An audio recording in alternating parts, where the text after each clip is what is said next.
You ever wonder what would happen if you took the concept of Sonic, merged it with Gunster superheroes, and sprinkled a little bit of Mega Man in that mix? You get perfection, which is exactly what happened when Freedom Planet 2 became a thing.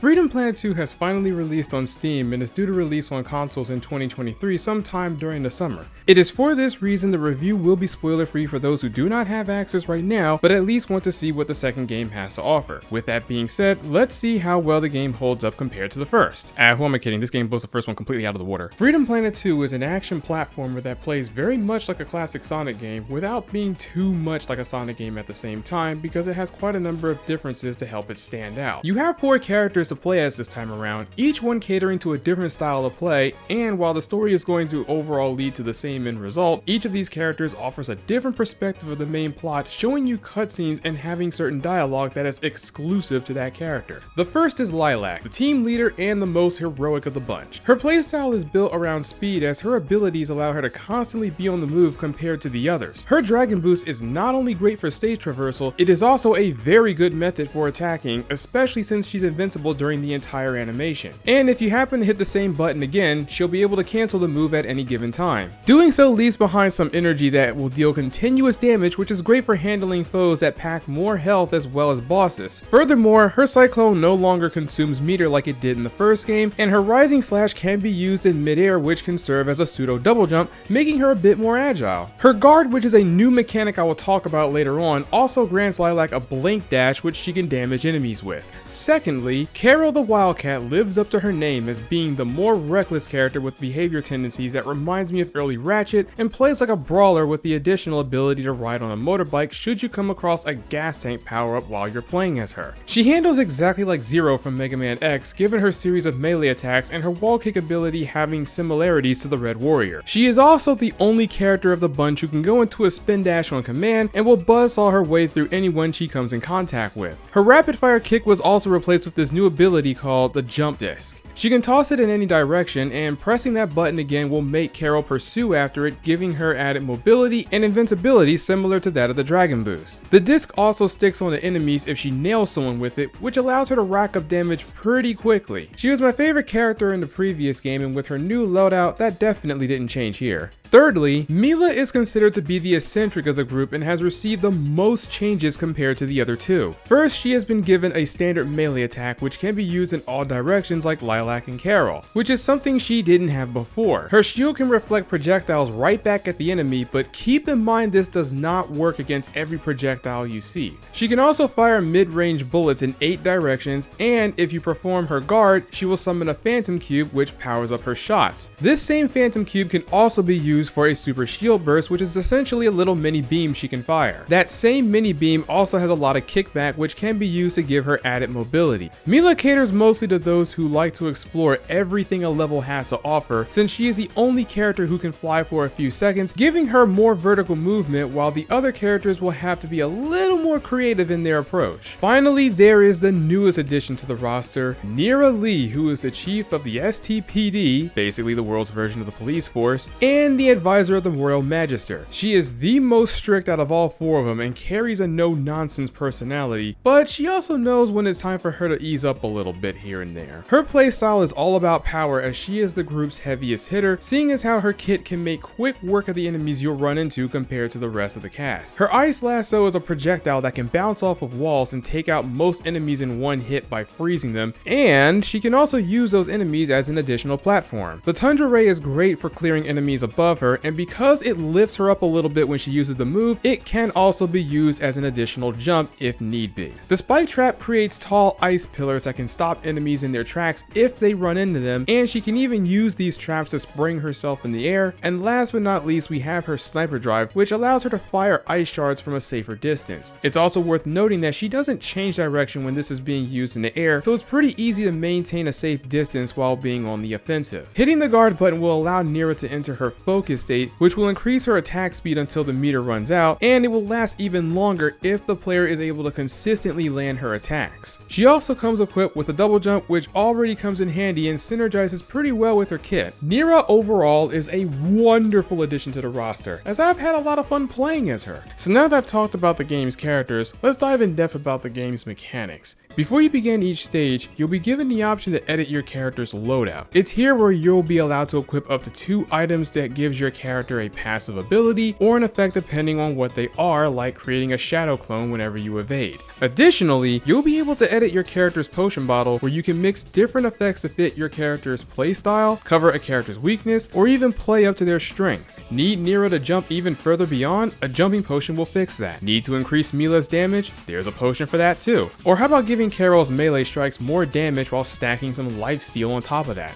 You get the idea. You can get items and potions at the shops you'll be visiting throughout the hub worlds as you're traveling from stage to stage, and you can also find brave stones, which gives your characters additional passives upon equipping them. You can also use these items in classic mode, a feature you'll unlock once you've beat the main story with at least one character. However, there's just one thing you need to keep in mind when using these items. They will decrease the percentage rate of the crystals you acquire at the end of each level, which is used as currency to make gold gems so you can purchase more stuff or be able to afford continues should you lose all of your lives. So if you don't mind taking that percentage cut, feel free to use them as you wish. Your main goal in each stage is to get from beginning to the end, but how you get there is entirely up to you, since each level is filled with many branching pathways. Plus, every stage contains hidden collectibles, which encourages exploration and gives the player a more open-ended method on how they want to tackle each level. Cause you have to remember, despite this game being Sonic inspired, you don't necessarily have to complete every single stage as quickly as you possibly can. You are free to slow things down and take in the sights if you want to, while beating up baddies along the way. Besides, each level is designed with a different objective in mind. Sometimes it can be just as simple as getting from start to finish, while other times you may be required to solve a few puzzles here and there in order to reach the goal. No matter what the conditions are, I can proudly say that each level is well designed, and I honestly couldn't tell you a single stage in the game I did not like. There's even a Coliseum-like section of the game with different challenges you're obligated to complete, once again remind me of the days I spent playing Ratchet & Clank and enjoying their arena challenges. Now, along with these hidden treasures you'll find in every stage as mentioned earlier, there's also plenty of items to collect, like these crystals that will grant you an extra life once you've gathered enough of those, and these gold spheres which will drop from these robotic enemies that can be converted into gold gems. The life petals you see here are your only means of restoring health outside of the lifesteal potion, and finally, there's the elemental shields you come across. Unlike in the Sonic games, these shields do not go away after taking one hit. Rather, it takes up to 2 hits for them to vanish. They also stack on top of each other, so if you happen to come across another shield power-up, you'll increase the amount of hits it will take for that shield to dissipate. I should also mention here that if you happen to find a shield of a different element, a shield's a shield, they're still going to stack on top of each other regardless. It's just that that current element will override the one you're already using. Also, if you happen to get hit by a shield's matching element, the damage of that shield will be reduced by half, so don't get the wrong idea and think you'll be immune to fire once you've acquired the flame shield, for example. There's also a unique power-up you can find that will change depending on the character you're playing as. Lilac's version will allow her to fire projectiles and increase the recovery speed of her energy, which will allow her to use her dragon boost more often. Kira will get her bike and change her moveset while also providing her with a double jump. Plus, her jump disc turns into a bike toss, which she can then store for later if you want to run around without her bike, but still have access to it. The bike will then only be destroyed if Carol happens to die. Mila will get 3 additional Phantom Cubes, and Nira will have a longer focus state while also having full use of her Frost Arts without consuming her meter. Hold up. It's actually unlimited focus, not unlimited use of your ice powers. At the end of each level, you're then treated to a boss fight, each one of them bringing a challenge with increasing difficulty the further you go along. As you would expect from these boss fights, you'll win as soon as you completely deplete the boss's health, but there are a few things to consider when fighting them. When you're fighting against a boss whose health meters are sectioned apart in large chunks like you see here, the boss will briefly gain iframes each time a section is depleted, so you'll need to think twice before you decide to to go all in on a combo your character can do, or just smack them once or twice so you won't waste your damage potential. Furthermore, each boss will have a continuous desperation phase once they are closer to defeat. This can range from the boss attacking more frequently, reducing opportunities for you to strike them, or changing their attack pattern in an attempt to disrupt your flow. It's for that reason you'll always want to stay on your toes. And like the level designs, I did not feel like any of the bosses were badly designed either. If I struggled against any of them, and trust me, I definitely have, that is purely based on a skill issue that I had to correct myself. As far as the game's controls go, you can rest easy knowing that the controls are smooth as butter. While all 4 of the girls play differently, they all have the same control scheme, which is easy to adapt, and the buttons can be remapped as you see fit. There's a button for jumping, a button for attacking which can change depending on which direction you're pressing, an alternate jumping ability that varies for each character like Nira's double jump or Carol's pounce, and an extra button that is used for the character's special abilities, like Mila's shield or Lilac's dragon boost. The characters also have the ability to guard, which does exactly what the name implies, where the character will flash for a brief period, and during that small window, the character is invincible. Keep in mind though that the iframes are pretty small, so you'll need to time your dodges in order to make full use of it, but it will save your life if you learn how to master this technique.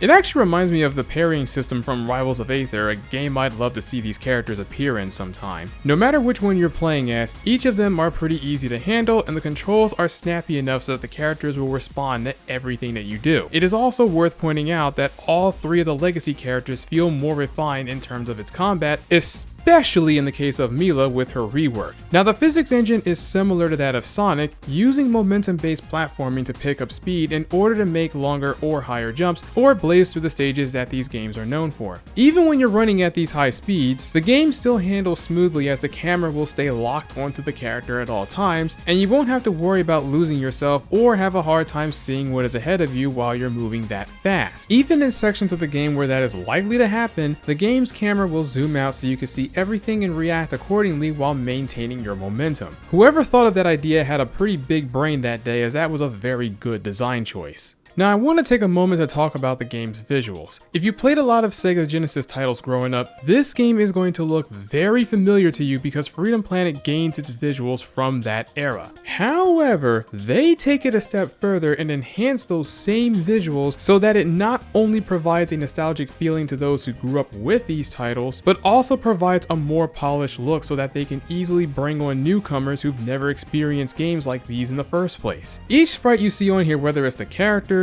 enemies, or stage environments, they are all finely colored and detailed down to the last pixel, and it works extremely well for this game. One other thing I love about the game's visuals is the amount of TLC that went into the characters themselves. Compared to the first title, the character sprites are taller and more refined, allowing us to see everyone in much better detail. Plus the added facial expressions and the time they took to animate even the smaller details like their hair and clothing reacting to the character's movement really allowed these characters to not only feel more unique, but also added to the reasons why the visuals are very easy on the eyes. I also love how everyone's running animation is unique to each other. I mean, we can all agree that Nira definitely has the coolest running animation of them all. I can easily say that this is one of the most visually appealing games I have ever played, next to Gunvolt 3, which is another beautiful game that relies heavily on its pixelated artwork. Alright, now let's take a moment to talk about that sound quality. Freedom Planet has had some great voice talent when it comes to the first title, and they did not hold any punches when it comes to this game. Each cutscene is fully voice acted, with the cast from the original game reprising their roles and bringing on even more voice talent to play the newer characters. For example, they brought on Morgan Berry, the same voice behind Rendo in Food Wars and Glass and Rising of the Shield Hero, to name a few, to play as Murga, the main villain. And let me tell you, she does an amazing job with her voice. Magister,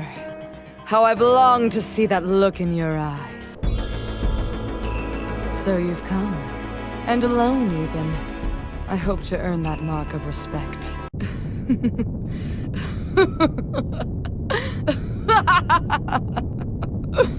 To be remembered as slaves who rebelled against their masters and lost?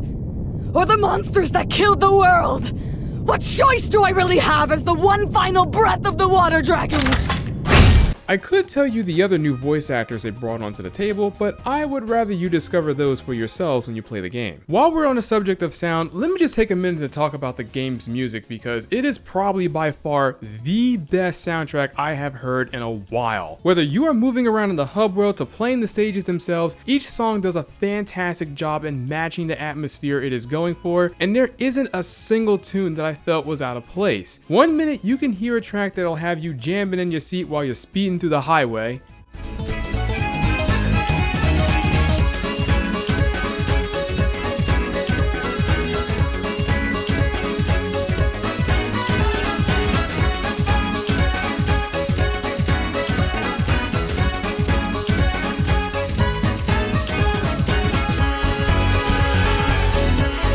To hearing a track that is mysterious while you're exploring a deep ruin below the surface.